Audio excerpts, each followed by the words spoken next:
एक एस्टेरॉइड बहुत करीब आ जाता है और ब्लैक होल उसे जकड़ लेता है। गैस मुड़ती और घूमती है और गुरुत्वाकर्षण उसे और जोर से और तेजी से खींचने लगता है। एक्रीशन डिस्क किसी ब्रह्मांडीय भंवर की तरह धधकती और घूमती है।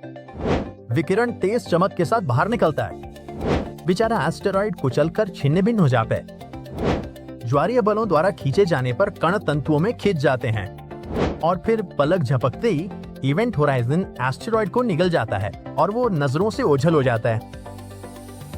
आप एक ब्लैक होल को देखते हुए परम ब्रह्मांडीय चट्टान के किनारे पे खड़े हैं। ये तुरंत होने वाली तबाही जैसा लगता है ना? लेकिन वैज्ञानिक आप कहते हैं कि सिद्धांत रूप में एक इंसान वास्तव में ब्लैक होल की खोज कर सकता है और जीवित रह सकता है। बस बात यह है कि एक बार अंदर जाने के बाद वापस आने का कोई रास्ता नहीं है। ये एक तरफा रास्ता है। तो ये कैसे होगा? ये ब्लैक होल के प्रकार पे निर्भर करेगा। बात यह है कि ब्लैक होल दो श्रेणियों में आते हैं। स्टेलर मास ब्लैक होल होते हैं जिनका द्रव्यमान सूर्य के द्रव्यमान से कुछ से लेकर कुछ दर्जन गुना तक होता है। जब सूर्य से 8 गुना भारी कोई विशाल तारा अपना ईंधन जला देता है तो वो सिर्फ ओझल नहीं होता, वो ढह जाता है, फिर से उछलता है और सुपरनोवा में विस्फोट हो जाता है। पीछे क्या बचता है ये इस पे निर्भर करता है कि वो कितना विशाल था। मध्यम बड़े तारे एक न्यूट्रॉन तारा छोड़ जाते हैं जो किसी तारे का अत्यधिक सघन अवशेष होता है। लेकिन अगर ये सूर्य से 20 गुना या उससे अधिक था तो ये पूरी तरह से स्टेलर मास ब्लैक होल में बदल जाता है। हमने जिन स्टेलर मास ब्लैक होल का पता लगाया है उनमें से अधिकांश तारों के साथ जुड़े हुए हैं। कुछ अपने साथी तारों से गैस सोखते हैं और एक्सरे में चमकते हैं। हम उन्हें एक्सरे बाइनरी कहते हैं। इन जोड़ियों की बदौलत हमने अब तक अपनी आकाशगंगा में लगभग 50 ब्लैक होल खोजे हैं। लेकिन वैज्ञानिकों का मानना है कि मिल्की वे में 10 करोड़ तक ब्लैक होल चुपचाप छिपे हो सकते हैं। तो हाँ, हम उनसे घिरे हुए हैं। इसके बाद सुपरमैसिव ब्लैक होल आते हैं। ये विशालकाय हैं जो आकाशगंगाओं के केंद्र में स्थित हैं, जिनका द्रव्यमान लाखों से अरबों सौर द्रव्यमान के बराबर है। हमारी अपनी मिल्की वे सहित लगभग हर बड़ी आकाशगंगा में एक सुपरमैसिव ब्लैक होल है। हमारी आकाशगंगा का अपना heavyweight champion Sagittarius A star है। इसका द्रव्यमान सूर्य के द्रव्यमान से लगभग 40 लाख गुना है। ये बहुत बड़ा लगता है, लेकिन अन्य आकाशगंगाओं की तुलना में ये काफी हल्का है। उदाहरण के लिए होमबर्ग 15A आकाशगंगा में ब्लैक होल को ही लें।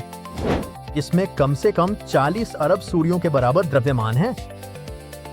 ब्लैक होल में कूदने के बाद जीवित रहने के लिए आपको इस दूसरे सुपरमैसिव वाले को चुनना होगा। एक छोटे ब्लैक होल में कूदना किसी ब्रह्मांडीय ब्लेंडर में गिरने जैसा है। इसका परिणाम तुरंत अस्त व्यस्त और पूरी तरह से स्पेगेटिफिकेशन है। हाँ, ये एक असली वैज्ञानिक शब्द है। ये वो प्रक्रिया है जहां ब्लैक होल में गिरती चीज को गुरुत्वाकर्षण इतना खींचता है कि वो स्पैगेटी की तरह लंबी होकर बिखर जाती है। लेकिन सुपरमैसिव ब्लैक होल विशाल होते हैं जिनका गुरुत्वाकर्षण लाखों मील तक फैला होता है। इनमें गिरने से आप तुरंत टुकड़े टुकड़े नहीं होंगे। इसके बजाय आप इवेंट होराइजन की ओर बढ़ेंगे, वो अदृश्य किनारा जहां से रोशनी भी नहीं बच सकती। इसे किसी अनजान जगह की ओर जाने वाली स्लो मोशन वाटर स्लाइड की तरह समझें। आप पूरी तरह होश में होंगे, सलामत होंगे और भौतिकी को ऐसी तरह मुड़ते देखेंगे जिसकी आप कल्पना भी नहीं कर सकते। आकार इतना मायने क्यों रखता है?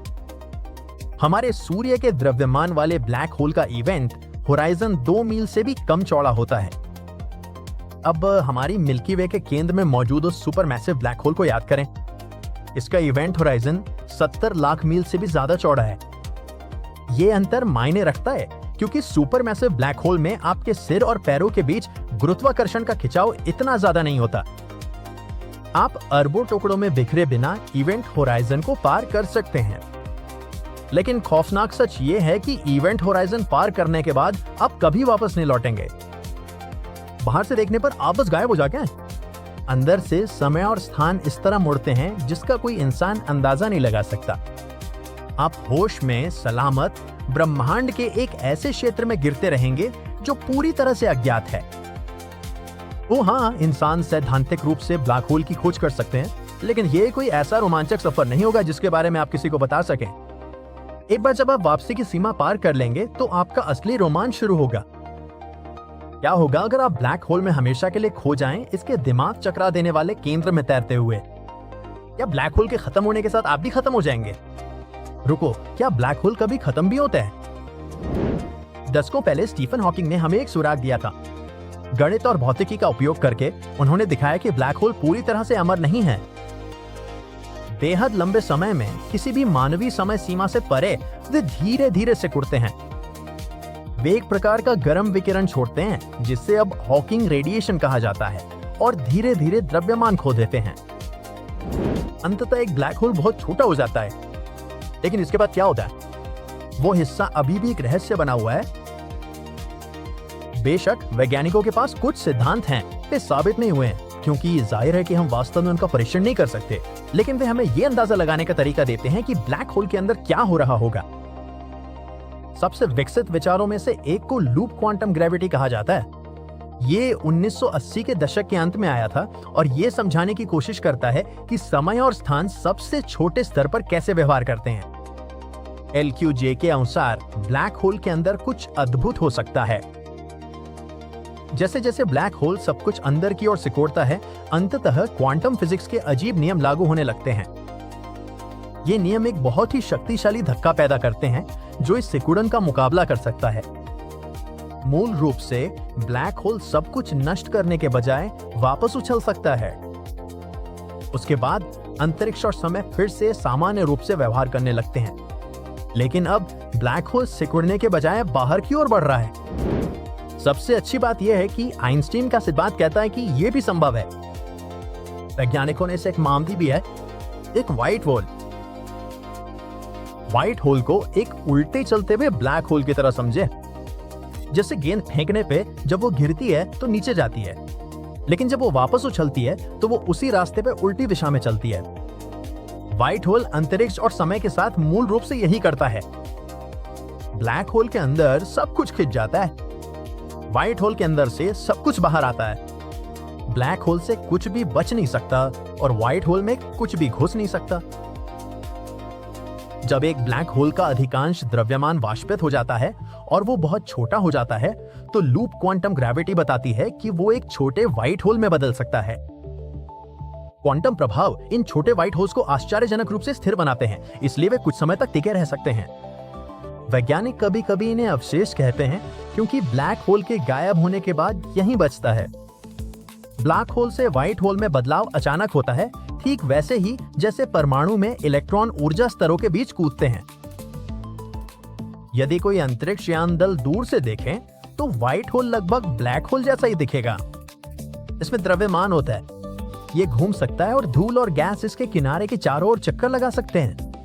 लेकिन अगर वे काफी देर तक देखते रहे तो वे असंभव को देखेंगे। व्हाइट होल से अचानक पदार्थ और ऊर्जा का प्रवाह बाहर निकलने लगेगा और तब उन्हें पक्का पता चल जाएगा कि ये अब ब्लैक होल नहीं रहा। इसे देखिए, ये एक व्हाइट होल है। ब्लैक होल का एक इवेंट होराइजन होता है जहां से वापसी संभव नहीं है। एक बार जब आप इसे पार कर लेते हैं तो आप खत्म हो जाते हैं। व्हाइट होल में इसका उल्टा होता है। इसका किनारा नॉन एंट्री जोन है, बाहर से कुछ भी कभी अंदर नहीं जा सकता।